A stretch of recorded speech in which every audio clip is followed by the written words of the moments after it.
내가 지금 나한테 소리 지르는 거니? 시어머니의 목소리가 높아졌다. 나는 온몸이 떨렸지만 더 이상 물러설 수 없었다. 10년간 쌓인 분노와 상처가 일시에 터져나왔다. 네, 소리 지릅니다. 10년 동안 한 번도 못했던 일이지만 이제는 말해야겠어요. 어머님은 제가 이 집에 시집 온 첫날부터 저를 내 아들 노린 여자로만 보셨죠. 제가 얼마나 열심히 살았는지, 얼마나 이 가정을 위해 어머님의 그 억지 소리 다 견디고 참고 살았는지 한 번도 보지 않으셨어요. 아니, 항상 모자라셨어요. 시어머니는 부엌 의자에 털썩 주저앉았다. 이런 본데 없는 것 같으니라고. 내가 너한테 뭘 그렇게 잘못했다고 그러니?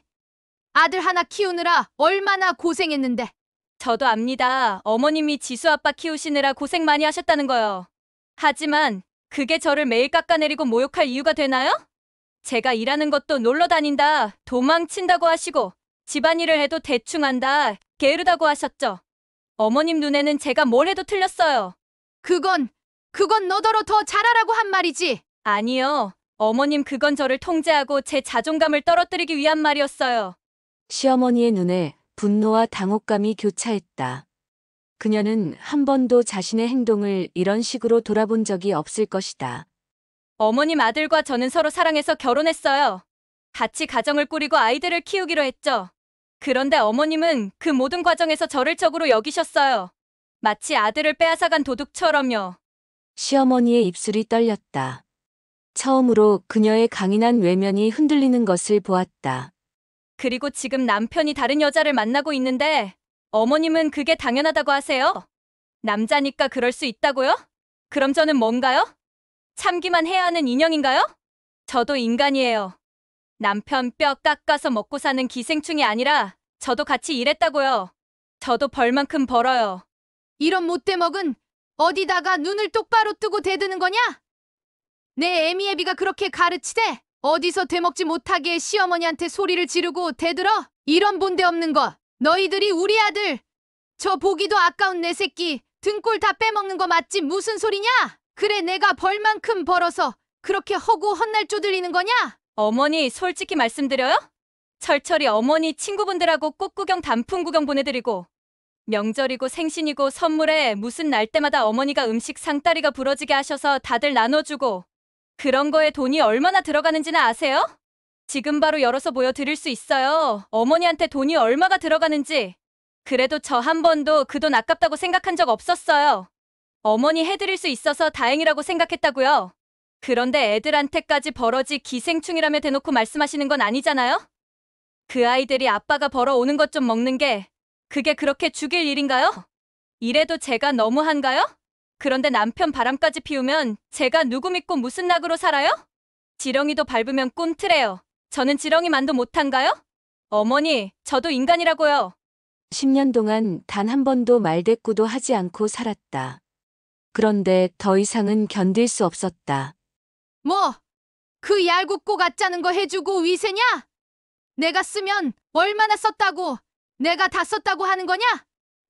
자식이 그 정도도 안 하는 자식들은 없어. 남 안 하는 효도 너만 하는 것 같이 하지 마라. 오늘도 시어머니의 잔소리가 아침부터 귓가를 울린다. 커피 한 잔 마실 여유도 없이 출근 준비를 서두르는데 주방에서 시어머니의 날카로운 목소리가 들려온다. 지수애미야, 지영이 학원비 냈니? 애들 교육비는 뭐든 꼬박꼬박 내면서 이달 생활비는 왜 아직 안 보내? 아들내미 뼈 빠지게 일하는데 너는 살림을 도대체 어떻게 하는 거냐? 나는 깊은 한숨을 내쉬며 입술을 깨물었다. 10년째 매일 아침 듣는 말이지만 여전히 가슴에 대못이 박히는 듯한 통증이 느껴진다.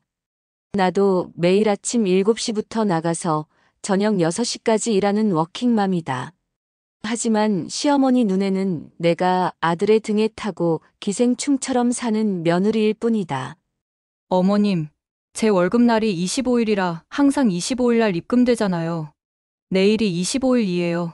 그래, 너희 둘 다 돈 버는데 왜 맨날 빠듯하게 사는 건지 모르겠다. 내 아들은 어릴 때부터 얼마나 알뜰했는데. 거울 속 내 얼굴은 지쳐 보였다.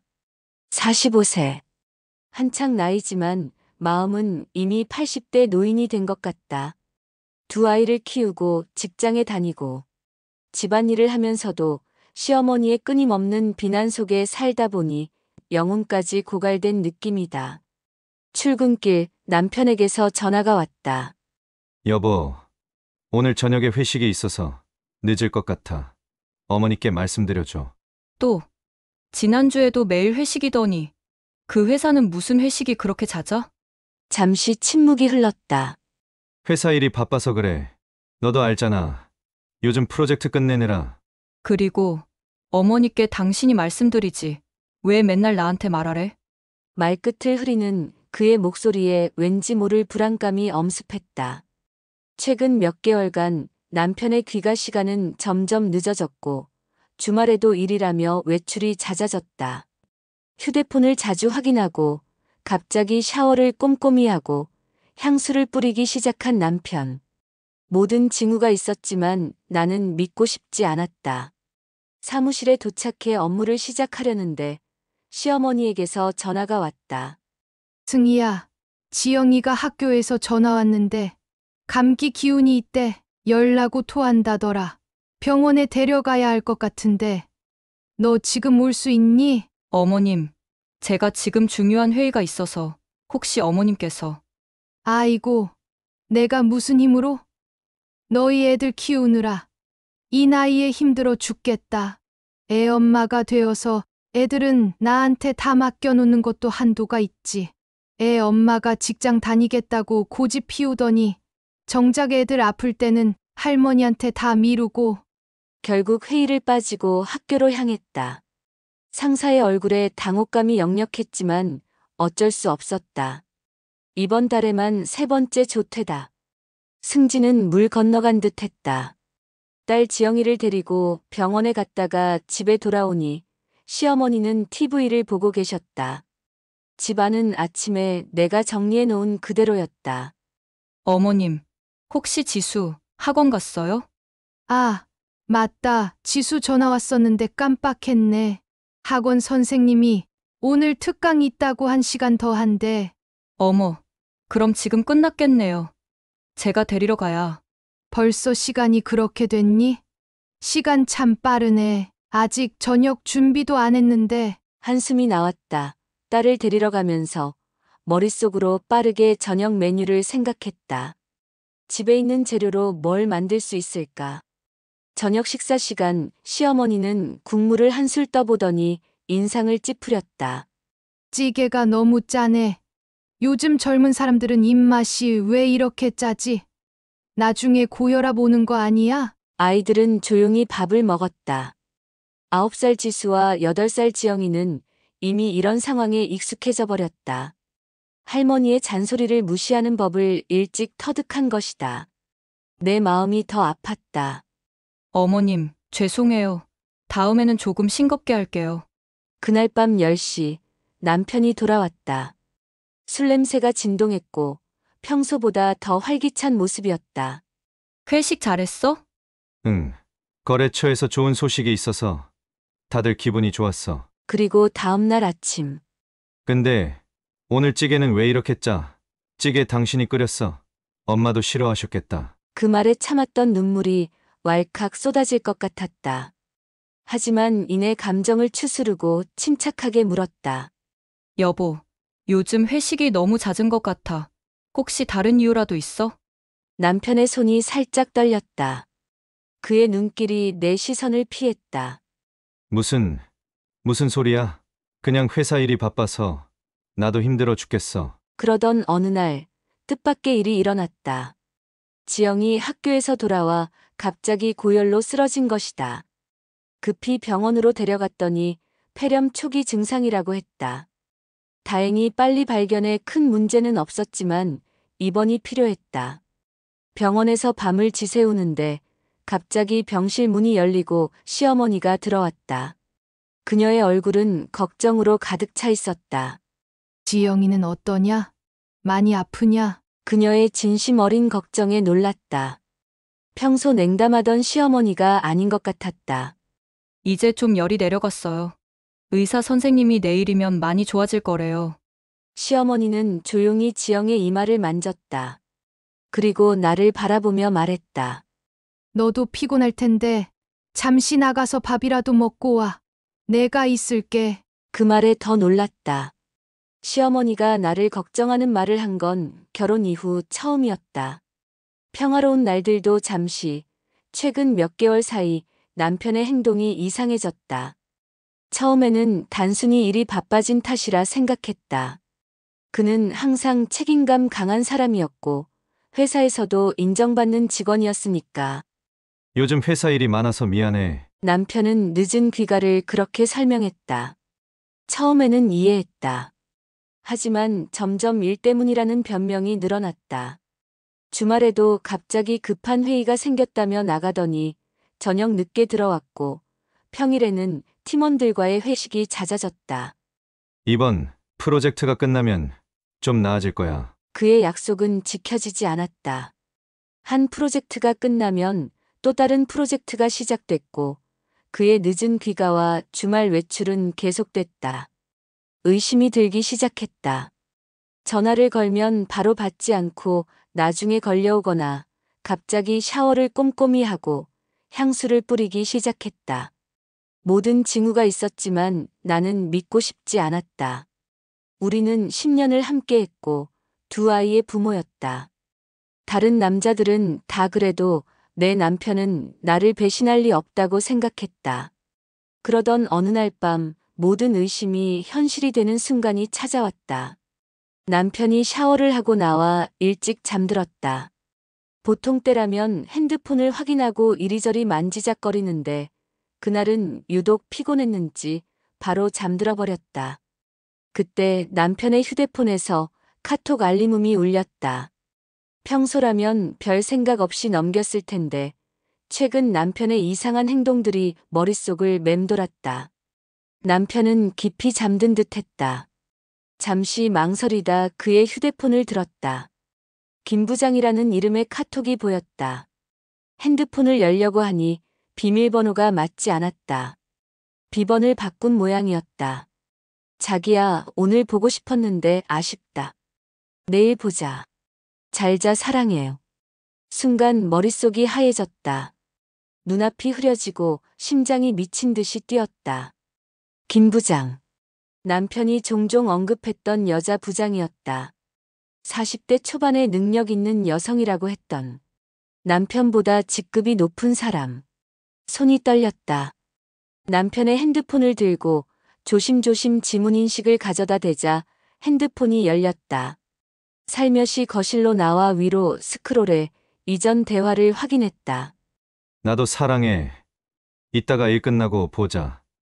자기야, 오늘은 좀 일찍 들어가 봐야 할 것 같아. 집에 무슨 일 있어?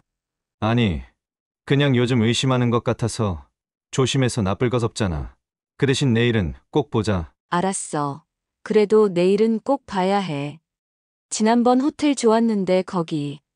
더 이상 읽을 수 없었다. 휴대폰을 내려놓고 화장실로 달려가 문을 잠갔다. 온몸이 떨렸고 숨이 제대로 쉬어지지 않았다. 마치 누군가 내 가슴을 망치로 내려친 것 같았다. 바람을 피우고 있었구나. 그 생각이 머릿속을 채우자 억눌린 울음이 터져나왔다. 손으로 입을 막고 소리 없이 울었다. 아이들이 들을까봐 걱정됐다. 아무도 모르게 나 혼자만의 고통으로 삼키고 싶었다. 얼마나 울었을까. 거울 속 내 모습은 완전히 망가져 있었다. 붉게 충혈된 눈, 부어오른 얼굴. 이대로는 남편에게 들키게 될 것 같았다. 찬물로 얼굴을 씻고 심호흡을 했다. 어떻게 해야 하지? 남편을 바로 깨워 따지고 싶었다. 하지만 그러면 어떻게 될까? 그가 부인할까? 아니면 모든 것을 인정하고 이혼을 요구할까? 아이들은? 시어머니는? 온갖 생각이 머릿속을 어지럽혔다. 화장실에서 나와 남편을 바라봤다. 그는 여전히 평화롭게 자고 있었다. 10년 동안 옆에서 지켜본 그 얼굴이 이제는 낯설게 느껴졌다. 누구에게 이런 일을 털어놓을 수 있을까? 부모님 걱정하실 테고 가까운 친구들에게도 말하기 부끄러웠다. 그날 밤 나는 남편 옆에 누워 뜬 눈으로 밤을 새웠다. 10년을 함께한 남편이 내가 회사 일에 아이들 키우고 집안일을 하느라 지칠 때, 시어머니의 학대에 시달릴 때 다른 여자를 만나고 있었다는 사실이 믿기지 않았다. 아침이 밝았다. 남편은 평소처럼 일어나 출근 준비를 했다. 무슨 일이 있었는지 전혀 모르는 듯 했다. 오늘도 늦을 것 같아. 회사에 중요한 미팅이 있어서. 그 말이 이제는 거짓말인 걸 알았다. 그저 고개를 끄덕였다. 목소리가 나오지 않았다. 괜찮아? 얼굴이 안 좋아 보이네. 그냥 잠을 잘 못 잤어. 남편은 별 의심 없이 출근했다. 멍한 정신으로 나도 출근을 했다. 하루 종일 일이 손에 잡히지 않았고 정신은 다른 데 가서 있었다. 실수도 잦았다. 어떻게 해야 할까? 집에 와도 편히 쉴 수 없을 것 같았지만 일찍 조퇴를 하고 들어왔다. 옷을 갈아입고 있는데 시어머니가 갑자기 문을 열고 들어왔다. 무슨 일 있어? 왜 이렇게 일찍 들어오는 거야? 목이 메었다. 눈물이 다시 쏟아질 것 같았지만 어머니 아들이 바람 피워요라고 말할 수 없었다. 어머님 성격에 어떤 반응을 하실지 너무 잘 알고 있었으니까. 몸이 안 좋아 좀 쉬겠다고 하며 어머님도 집에 가서 쉬시라고 했다. 시어머니가 돌아가시고 누웠지만 점점 정신은 또렷해지면서 화가 나서 못 견딜 것 같았다. 나는 10년 내 인생을 왜 허비했나? 나는 왜 여기 있나? 울고 또 울었다. 그날 밤 남편이 또 늦게 돌아왔다. 예상대로 술 냄새가 났고 샤워부터 하러 들어갔다. 아이들은 이미 자고 있었고 나는 남편을 거실에서 기다렸다. 그가 샤워를 마치고 나오자 조용히 물었다. 누구야? 응. 무슨 말이야? 김 부장이. 누구야? 남편의 얼굴이 창백해졌다. 그의 눈에서 당황스러움과 공포가 교차했다. 무슨 소리야? 그냥 회사 부장님이지. 거짓말 그만해. 어제 당신 카톡 다 봤어. 남편이 잠깐 멍하니 서 있더니 나 그 여자 사랑해. 남편의 한마디에 내 세상이 무너져 내렸다. 거짓말이라고, 오해라고, 일시적인 감정이라고 변명이라도 하길 바랐는데 그는 너무나 솔직하게 말했다. 헤어지라고 하지 마. 헤어지기 싫어. 안 헤어질 거야. 미안해. 나도 이러면 안 된다는 거 아는데. 근데 그 마음을 부정할 수가 없어. 온몸에서 힘이 빠졌다. 소파에 털썩 주저앉았다. 10년 동안 우리가 함께 지내온 시간은? 아이들은? 그건 다 의미 없어? 남편은 고개를 숙였다. 난 너도 사랑해. 진심이야. 하지만 그 여자랑 헤어질 수 없어. 그럼 이혼하고 싶어? 아니야. 당신이랑 이혼하기 싫어. 나 당신 사랑한다니까. 말도 안 되는 소리였다. 두 여자를 동시에 사랑한다니 그게 가능한 일인가? 다음 날 아침 시어머니에게 상황을 설명했다. 남편이 모든 것을 인정했다고. 하지만 시어머니의 반응은 내 예상을 벗어나지 않았다. 그게 그렇게 죽일 일이야? 남자가 사회생활 하다 보면 그럴 수도 있고 저럴 수도 있는 거지. 그런 걸 가지고 너무 몰아세우면 남자들은 더 엇나가. 유난스럽게 그러지 말고 그냥 넘어가. 남자들은 다 그래. 내 시아버지도 몇 번을 그랬어도 다 참고 살았어. 중요한 건 나중에 시간 지나면 다 가정으로 돌아오는 거야. 어머니, 사회생활에서 그런 거면 저도 바람 피워도 되는 거네요? 무슨 말 같지도 않은 소리를 하는 거냐? 기집년이 어딜 나가서 바람을 피워? 너 제정신으로 하는 소리냐? 네, 저 제정신 아니에요. 어머니 같으면 지금 제정신이겠어요? 지렁이도 밟으면 꿈틀해요. 저는 지렁이만도 못한가요? 어머니, 저도 인간이라고요. 10년 동안 단 한 번도 말대꾸도 하지 않고 살았다. 그동안 묵은 감정을 남김없이 시어머니께 쏟아냈다. 나는 정말 시어머니 말대로 제정신이 아니었다. 그런데 더 이상은 견딜 수 없었다. 그날 저녁 남편과 다시 대화를 시도했다. 그래서 어떻게 할 거야? 헤어지기 싫다면 그럼 이혼해. 남편의 눈이 커졌다. 이혼, 안 돼. 나 당신도 사랑한다고 했잖아. 이혼할 수 없어. 뭐, 둘 다 가질 수 있다고 생각해? 그게 말이 되는 소리야? 시간을 줘. 내가 정리할게. 하지만 남편의 정리는 이루어지지 않았다. 오히려 더 교묘하게 관계를 지속했다. 출장이라며 그녀와 여행을 가기도 했고, 야근이라며 밤을 함께 보내기도 했다. 나는 지옥 속에서 살았다. 매일 밤 남편의 휴대폰이 울릴 때마다 가슴이 조여들었고, 그가 늦게 들어올 때마다 상상하기 싫은 장면들이 머릿속을 채웠다. 아이들은 언제부터인가 내 눈치를 보고 있었다는 걸 알아챘지만 내 마음이 지옥이다 보니 못 본 척했다. 모든 게 귀찮고 번거롭고 싫었다. 시어머니는 여전히 남자들은 다 그래라는 말만 반복했다. 시어머니에게 남편의 외도는 남자라면 당연히 할 수 있는 실수였고 내가 인내심을 가지고 참고 견디고 기다려야 할 문제였다. 한 달, 두 달. 시간이 흐를수록 나는 더 지쳐갔다. 남편과 마주 앉아 식사를 하는 것도 그와 같은 침대에서 자는 것도 견딜 수 없어서 나는 작은 방으로 옮겼다. 하지만 아이들을 위해 표정 관리를 해야 했고 일상을 유지해야 했다. 어느 날 밤 남편에게 말했다. 한 번 용서해 줄게. 아니면 이혼해. 나는 더 이상 이런 상태로 살 수 없어. 당신 더 안 봐줄 거야. 남편은 고개를 저었다. 못해. 그럴 수 없어. 왜? 그렇게 사랑한다면서? 그건 복잡해. 그 여자도 소중하지만 너와 아이들도 포기할 수 없어. 참 어처구니 없고 이기적인 대답이었다. 그는 모든 것을 가지려 했다. 가정도 불륜 관계도. 그럼 당분간 떨어져서 살자. 당신이 진정으로 원하는 게 뭔지 생각할 시간이 필요해 보여. 그리고 나도 진짜 내가 뭘 원하는지 떨어져서 지내면서 생각해 봐야 할 것 같아. 남편은 잠시 고민하더니 동의했다. 나는 그를 시어머니 집으로 보냈다. 다행히 시어머니의 집은 같은 아파트 단지 내에 있어서 아이들은 아빠를 자주 볼 수 있었다.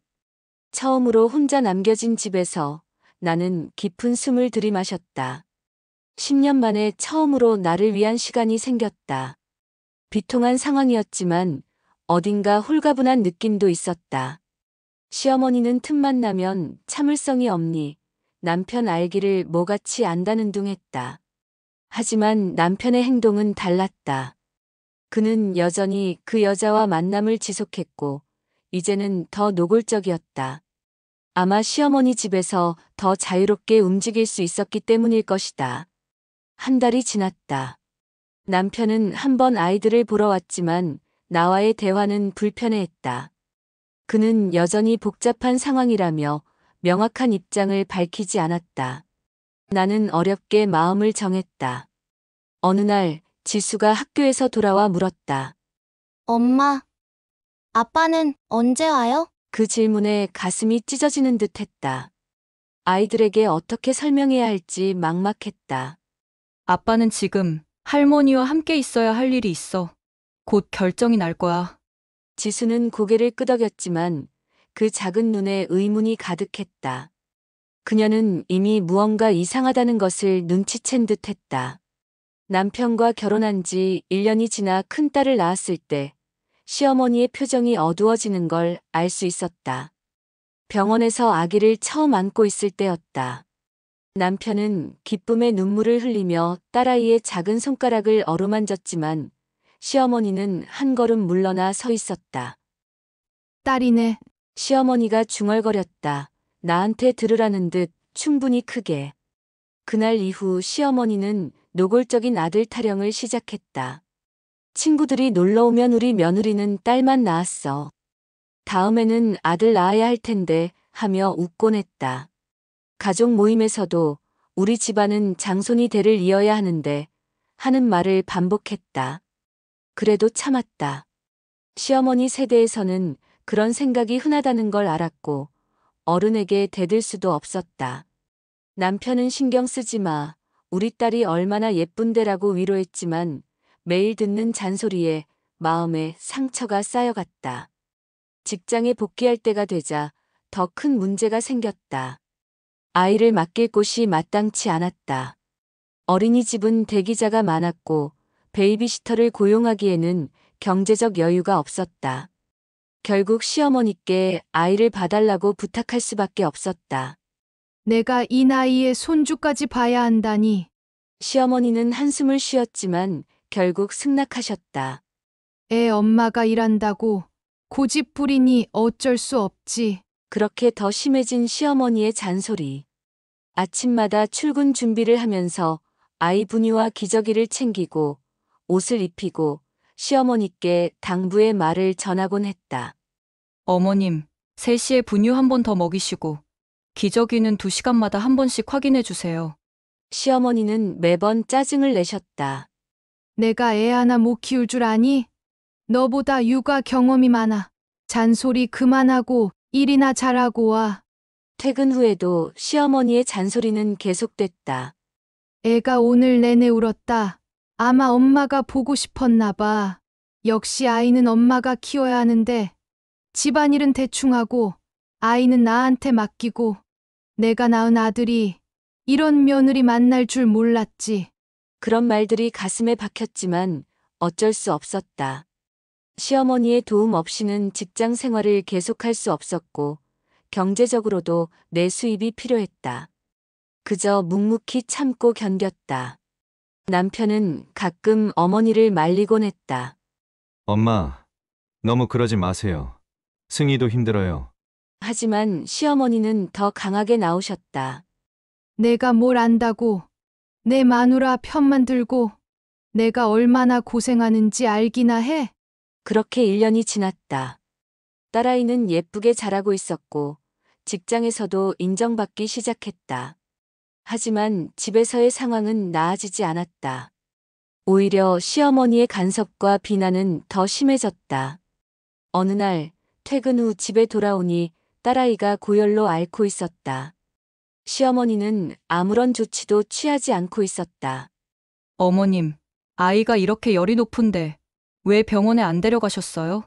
그깟 감기 열로. 병원은 무슨. 우리 애들 키울 때는 이런 거 그냥 지나갔어. 애들은 아프면서 크는 거야. 유난 떨지 마라.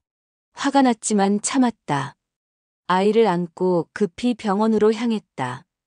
의사는 중이염 초기 증상이라며 약을 처방해 주었다. 다행히 큰 문제는 아니었지만 마음이 무거웠다. 집에 돌아와 아이를 재우고 나서 남편에게 조심스럽게 말을 꺼냈다. 아이가 고열로 아픈데 전화라도 해주시지. 어머니께 말씀드려봐. 다음에는 전화해달라고. 그런데 어머니 내 말 안 들으시잖아. 그리고 어쩔 수 없었다. 내가 일을 계속하려면 아이를 돌봐줄 사람이 필요했다. 그리고 알아, 그래도 지금 상황이 너무 힘들어. 남편은 내 손을 잡았다. 조금만 더 참자. 내가 승진하면 형편이 나아질 거야. 그의 말에 희망을 걸었다. 하지만 시어머니와의 갈등은 계속됐다. 얼마 후 둘째를 가졌다는 사실을 알게 됐다. 기쁘면서도 두려웠다. 이번에도 딸이라면 시어머니는 또 어떤 말을 할까? 임신 소식을 들은 시어머니는 예상대로 반응했다. 이번엔 꼭 아들 낳아야 해. 우리 집안대는 이어야지. 남편은 아들이든 딸이든 건강하기만 하면 돼요. 라고 말했지만 시어머니는 무슨 소리야. 말도 안 되는 소리 하지 말어. 둘째 임신으로 입덧이 심해져 직장 생활이 더 힘들어졌다. 아침마다 화장실을 들락날락하며 구토를 하는데 시어머니는 옆에서 잔소리를 이어갔다. 우리 때는 입덧해도 멀쩡하게 집안일에 장사에 힘든지 모르고 했어. 요즘 여자들은 너무 약해 빠져서는. 그 말에 더 이상 참지 못하고 화를 냈다. 어머님, 사람마다 다르잖아요. 왜 자꾸 비교하세요? 시어머니는 깜짝 놀란 표정을 지었다가 이내 얼굴을 굳혔다. 이런 며느리가 어디다 대고 눈 똑바로 뜨고 말대꾸를 해? 요즘 며느리들은 예의도 없어. 그날 저녁 남편이 퇴근하자마자 시어머니는 내가 대들었다며 일장 연설을 시작했다. 남편은 양쪽 말을 다 들으려 했지만 결국 어머니의 편을 들었다. 여보, 내가 좀 참지 임신 중이라 예민한 거 알지만 어머니도 우리 위해서 고생하시잖아. 그 말에 배신감을 느꼈다. 하지만 내 상황에서 할 수 있는 게 무엇이었을까? 직장도 포기할 수 없고, 그렇다고 아이는 생겨서 낳아야 하고, 임신 5개월 차에 성별 검사를 받았다. 또 여자아이였다. 의사 선생님은 축하한다고 했지만 나는 시어머니의 반응이 두려웠다. 예상대로 시어머니는 실망감을 감추지 않았다. 또 딸이냐? 우리 집안은 끝났네. 남편도 이번에는 참지 못했다. 엄마, 그렇게 말씀하시면 안 돼요. 우리 아이예요. 시어머니는 입을 다물었지만 그날 이후 나를 대하는 태도는 더 차가워졌다. 마치 내가 일부러 딸만 낳는 것처럼 대했다. 세상의 모든 시어머니가 다 이럴까? 친구들의 이야기를 들어보면 그렇지는 않았다. 어떤 친구의 시어머니는 손녀를 너무 예뻐해 오히려 며느리가 질투할 정도라고 했다. 왜 내게는 이런 운명이 주어진 걸까? 그래도 참았다. 아이들을 위해서, 가정을 위해서. 시어머니도 분명 자기 방식대로 우리를 위하는 마음이 있을 거라고 스스로를 위로했다. 어쩌면 그녀의 세대에서는 그런 생각이 당연했을지도 모른다. 하지만 시간이 지날수록 상처는 깊어만 갔다. 누구에게 말할 수도 없고 해결책도 보이지 않는 상황에서 나는 그저 하루하루를 버티며 살아갔다. 이것이 나의 삶이 되어버렸다. 33살에 사랑에 빠져 결혼했던 그 행복했던 여자는 어디로 사라져버린 걸까? 이제 내게 남은 것은 아이들과 남편에 대한 책임감, 그리고 끝나지 않을 것 같은 시어머니와의 긴장된 눈치 싸움뿐이었다. 둘째도 딸을 낳고 나서부터는 시어머니의 태도가 완전히 달라졌다. 이전에는 그래도 체면이라도 차리는 척했는데 이제는 완전히 돌변했다. 매일 아침 식탁에서, 저녁 식사 자리에서, 심지어 남편이 있을 때조차 노골적인 말을 퍼부었다. 우리 아들 뼈 빠지게 일 시켜서 새 기집년들 먹여 살리느라 고생한다. 저런 기생충 같은 것들 평생을 들러붙어 있을 텐데 큰일이야. 처음에는 그런 말을 들을 때마다 가슴이 찢어지는 것 같았지만 점차 무감각해졌다. 원래 저런 분이니까 하고 스스로를 위로하며 참았다. 남편도 이제는 가끔 어머니를 말리긴 했지만 그저 형식적인 수준이었다. 그도 지쳤는지 점점 침묵하는 시간이 늘어갔다. 하지만 절대 참을 수 없는 일이 있었다. 시어머니가 아이들에게까지 그런 말을 한다는 것이었다. 첫째 지수가 5살, 둘째 지영이가 3살이 되던 해의 일이다. 아이들은 천진난만하게 놀고 있었다. 지수는 인형을 안고 우리 아기라며 엄마 놀이를 하고 있었고 지수는 옆에서 블록으로 뭔가를 만들고 있었다. 그때 시어머니가 지나가다 말했다. 뭐 그렇게 즐겁게 놀고 있어?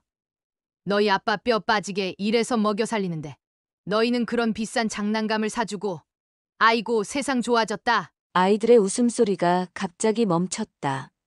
지수는 어리둥절한 표정으로 할머니를 바라보았고 지영은 금세 울상이 되었다. 내가 아들로 태어났으면 이렇게 고생 안 했을 텐데 하는 생각이 들어서 그래? 그 말에 지수의 눈에 눈물이 고였다. 5살 아이가 무슨 말인지 정확히 이해했을 리는 없지만 자신이 뭔가 잘못했다는 느낌은 받았을 것이다. 나는 그 모습을 부엌에서 지켜보다가 참을 수 없어 달려나갔다. 어머님, 아이들한테 그런 말씀 하지 마세요. 아직 어린 아이들인데. 뭐 사실을 말하는 게 뭐가 잘못이야? 너 같은 엄마 두니 아이들도 제대로 크겠어? 남편이 퇴근하고 돌아온 후 나는 이 일을 이야기했다. 그는 처음으로 강하게 반응했다. 엄마, 아이들한테 그런 말 하시면 안 돼요. 그건 아이들 정서에 너무 안 좋아요. 시어머니는 잠시 놀란 듯 했지만 곧 반격했다. 내가 뭐 틀린 말했니? 내가 아들 낳아와야 하는데 자꾸 딸만 낳아오니까 그렇지. 이 집안 대는 누가 이을 거야? 아이들이 그 말을 듣고 있었다. 나는 아이들을 안아주었다. 우리 지수는 지금 이대로 완벽해. 엄마 아빠는 지수랑 지영이를 너무 사랑해. 아이는 고개를 끄덕였지만 그 작은 얼굴에는 여전히 의문이 남아 있었다. 그 일 이후로도 시어머니는 멈추지 않았다. 아이들이 밥을 먹을 때도 장난감을 가지고 놀 때도 애들을 부족한 거 없이 키워놓으면 뭘 보고 배우겠어? 어릴 때부터 가정교육을 시켜야지. 갖고 싶다고 하면 다 사주면 버릇 없어지고 경제관념이 서겠어? 지 아빠는 돈 버느라 뼈가 빠지는데 사달라는 거 다 사주고 딸년들이 뭘 그렇게 많이 필요해? 라고 말했다. 아이들이 예쁜 옷을 입고 싶어 하면 대충 키워서 커서 시집이나 잘 가면 되지. 라며 비아냥거렸다. 아이들이 무언가를 먹고 싶다고 하면 잘도 먹는다. 저런 식성이면 시집 가서 남편 말아 먹겠네. 라는 말도 서슴지 않았다. 점점 아이들은 할머니 앞에서 말을 하지 않게 되었다. 특히 지수는 할머니가 오면 조용히 자기 방으로 들어가 버리곤 했다. 그런 지수를 보며 시어머니는 저것 봐. 인사성도 없이 꼬장꼬장하게 자란다. 저렇게 자라서 뭐에 쓸꼬? 라며 또 한마디 했다. 어느 날 지영이가 유치원에서 그림을 그려왔다. 가족 그림이었는데 엄마, 아빠, 언니는 그려놓았지만 할머니는 없었다. 시어머니가 그림을 보고 물었다. 할머니는 어디 갔니? 지영은 잠시 고민하다 대답했다. 할머니는 무서워서요. 그 말에 시어머니의 표정이 굳었다. 그리고 아이한테 소리 질렀다. 왜 할머니가 무서워? 네 엄마가 가정교육 안 시키니까 할미가 말하는 거야? 그날 저녁 남편이 퇴근하자 시어머니는 대성통곡을 했다. 내가 이 집에서 뭐냐? 손녀들은 나를 무서워하고 며느리는 내 말은 씹어먹고 차라리 내가 죽어버리는 게 나을까 보다. 남편은 당황해하며 어머니를 달래려 했지만 시어머니는 계속해서 자신이 얼마나 고생했는지, 얼마나 희생했는지를 열거했다. 죽도록 애 새끼들 키워줬더니 이런 대접을 받아야 하냐? 내 마누라가 아이들한테 나를 뭐라고 했길래 애들이 저러는 거야? 하시면서 가버리셨다. 그날 밤 남편은 내게 조용히 말했다. 엄마가 나이가 드시니까 더 예민해지시는 것 같아. 내가 좀 더 맞춰주면 안 될까? 나는 조용히 대답했다. 나는 어머님이 나를 어떻게 대하든 참을 수 있어. 하지만 아이들한테 그런 말 하시는 건 정말 참을 수 없어. 아이들 정서에 너무 안 좋아. 남편은 잠시 침묵했다가 말했다. 알아. 내가 엄마한테 다시 한번 얘기해 볼게. 하지만 남편의 얘기는 별 효과가 없었다. 시어머니는 여전히, 아니, 오히려 더 노골적으로 아이들에게 상처 주는 말을 했다. 그리고 시어머니 집으로 간 남편이 2달이 지났을 때 남편에게서 문자가 왔다. 오늘 저녁에 얘기 좀 할 수 있을까? 아이들 재운 후에. 긴장된 마음으로 그를 기다렸다. 그는 8시쯤 도착했고 아이들과 좀 놀아주고는 아이들이 잠들자 그가 나를 불렀다. 거실에 앉자 그 남편이 입을 열었다. 오랜만이야. 안 그래도 연락하려고 했는데. 먼저 말해봐. 할 말이 뭐야? 남편은 깊은 한숨을 내쉬었다. 난 정말 혼란스러워. 2달 동안 많이 생각했는데 결론은 아직도 그녀를 완전히 포기할 수 없어. 내 마음속에 무언가가 확실히 끊어지는 느낌이 들었다. 그럼 이제 끝이네. 우리 이혼하자. 남편의 얼굴이 창백해졌다. 이혼. 안 돼. 내가 더 노력할게. 시간이 좀 더 필요해. 얼마나 더 기다려야 해? 6개월? 1년? 아니면 평생? 내 인생도 있어. 제발. 조금만 더. 그의 애원이 이제는 공허하게 들렸다. 2달 동안 혼자 지내며 많은 생각을 했다. 내가 정말로 원하는 것이 무엇인지, 아이들에게 무엇이 최선인지. 아니, 더 이상은 안 돼. 합의 안 해주면 소송할 수밖에 없어. 남편은 충격받은 듯 했다. 그는 내가 끝까지 기다려줄 거라고 생각했던 모양이다. 승희야, 그렇게 하지 마. 우리 가족이야. 10년을. 그 10년을 당신이 먼저 깨부순 거야. 나도 더 이상은 못 참겠어. 당신은 1년 가까이 불륜을 지속하고 있고 끝낼 생각도 없어. 어떻게 이렇게 뻔뻔하고 이기적일 수 있어? 그래도 우리 가족이잖아. 아이들은 어떻게? 아이들이 그렇게 걱정인 사람이 용서해준다는데 아직도 끝낼 생각이 없다며? 나도 더 이상은 아이들에게 이런 모습을 보여주고 싶지 않아. 남편이 두 여자 사이에서 갈등하는 모습, 시어머님이 그걸 당연하게 여기면서 방관하고 있는 거. 그런 환경에서 자라길 원치 않아. 남편의 표정이 굳어졌다. 이제는 나와 아이들을 위해 결정할 시간이야. 당신이 진정으로 후회하고 관계를 끊었다면 달라졌을 거야. 내가 힘들더라도 봐주겠다고 생각했었어. 저는 이혼해도 좋은 부모가 될 수 있다고 믿어요. 결국 나는 이혼 소송을 했고, 그렇게 이혼 절차가 시작됐다. 남편은 끝까지 이혼을 원치 않았지만 나는 결심을 굽히지 않았다. 시어머니는 처음에는 노발대발 반대했지만 점차 상황을 받아들이는 듯 했다. 남편은 이혼이 진행되는 동안에도 계속해서 나를 찾아왔다. 때로는 애원하듯 돌아오라 했고, 때로는 아이들을 볼모로 협박하기도 했다. 아이들에게 좋지 않아. 우리 다시 시작하자. 하지만 이미 내 마음은 확고했다. 무너진 신뢰는 다시 회복될 수 없었다. 그의 반복되는 거짓말과 이중적인 태도에 더 이상 흔들리지 않았다. 남편은 끝까지 응하지 않으려 했지만 불륜의 증거가 명백했고 나의 의지가 확고했다. 법원은 내 손을 들어주었다. 아이들은 내가 데리고 왔고 양육비도 책정되었고 아이들은 처음에는 모두 상황을 이해하기 어려워했다. 특히 지영이는 자주 물었다. 아빠가 왜 우리랑 같이 안 살아요? 그때마다 나는 아이의 눈을 마주보며 진실을 최대한 부드럽게 설명했다.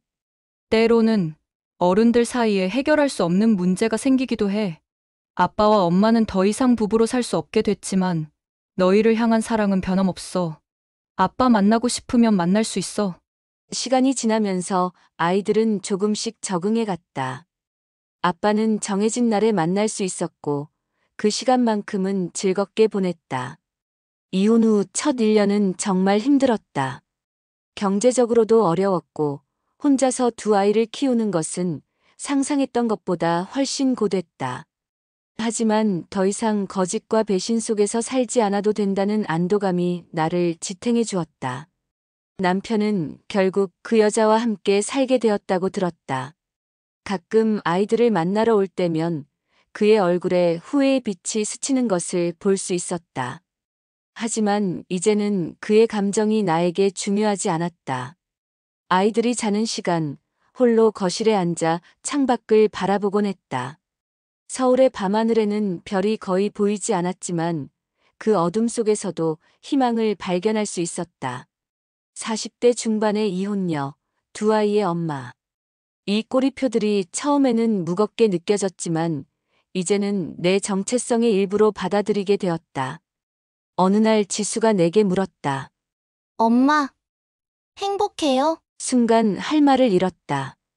행복한가? 이 질문을 스스로에게 해본 적이 있었을까? 응. 엄마는 행복해. 너희가 있으니까. 그리고 그 말은 진심이었다.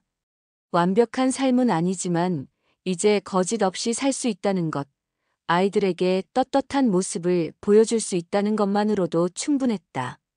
10월의 바람이 창문을 흔든다. 이 가을처럼 내 인생도 변화의 계절을 맞이했다. 잎이 떨어지고 나무가 앙상해지는 것처럼 아프고 쓸쓸한 시간도 있지만 그 후에는 반드시 새 봄이 올 것이다. 나는 기다릴 것이다. 내 인생의 새 봄을.